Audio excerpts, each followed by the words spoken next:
बहुत पुरानी बात है।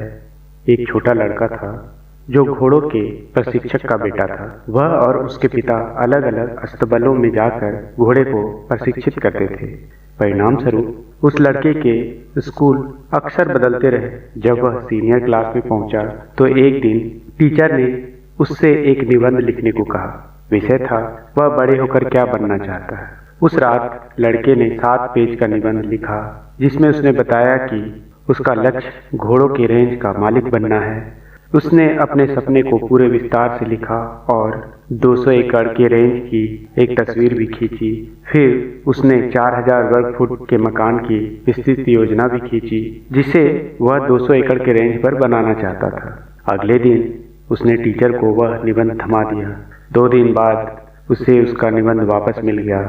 सामने वाले पेज पर एक बड़ा लाल फेल लिखा था। उसके नीचे लिखा था, क्लास के बाद मुझसे मिलो। लड़का क्लास के बाद टीचर से मिलने गया। उसने पूछा, आपने मुझे फेल क्यों किया? टीचर ने कहा, तुम्हारे जैसे लड़के के लिए यह एक काल्पनिक सपना है।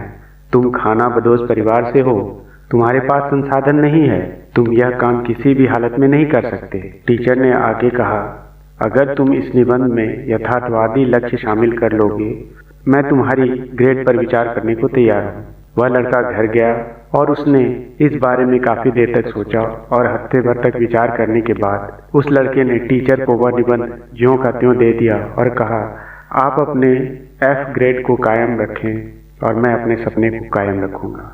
सालों के बाद एक समूह को संबोधित करते हुए उस लड़के ने अपनी यह कहानी सुनाई।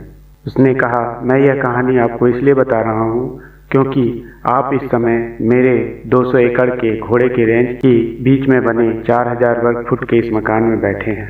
मैंने उस स्कूल के निबंध को मुड़वाकर अंगीठी के ऊपर टांग रखा है और इस कहानी में सबसे अच्छा हिस्सा यह है कि 2 साल पहले वही टीचर 30 बच्चों को लेकर मेरे रेंज 1 सप्ताह रुकने आया।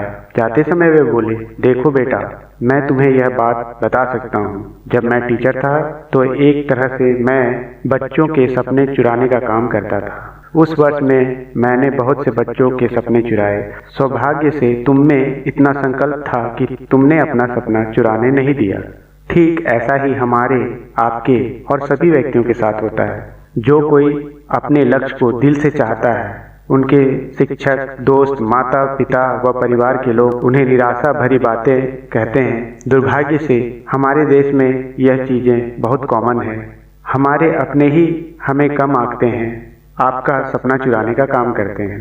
या यूं कहें कि परमात्मा आपकी परीक्षा ले रहा हो कि आप अपने लक्ष्य को किस हद तक पाना चाहते हो। बहुत से लोग होते हैं जो कि सबकी निराशाजनक बातों को सुनकर अपना लक्ष्य छोड़ देते हैं और सफल वही हो पाते हैं जो अपने संकल्प पर कायम रहते हैं। हो सकता है आपका लक्ष्य या सपना बहुत बड़ा हो, तो यह स्वाभाविक सी बात है कि इसके सच होने में समय जरूर लगेगा, लेकिन ऐसा नहीं है कि यह पूरा नहीं होगा।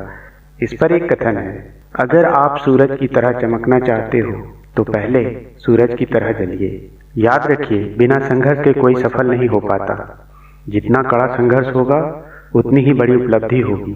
आप सफलता और असफलता मिलने के बाद एक एकांत जगह पर जाएं, फिर अपने आप से बात करें कि क्या मैं ठीक जा रहा हूँ। अपनी सफलता और असफलता पर खुद से बात करें। पूछें खुद से कि क्या मैं सही जा रहा हूँ। आप यह रोजाना भी कर सकते हैं।